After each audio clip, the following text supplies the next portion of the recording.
Ito guys, another tie rod ina-upload natin, dinadala rin natin dito sa working area.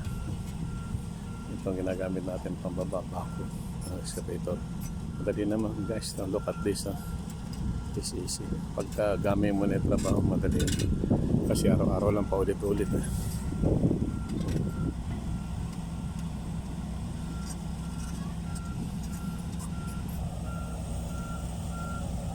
Guys,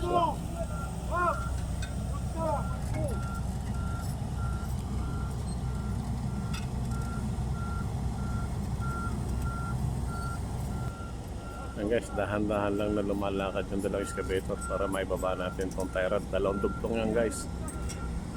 Tie rod na yan.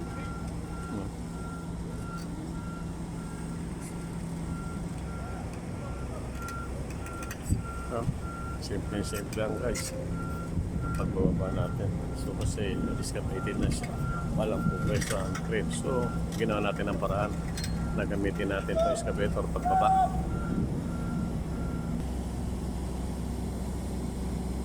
Yan guys, so ibababa ulit, bubuhatin ulit natin yan guys.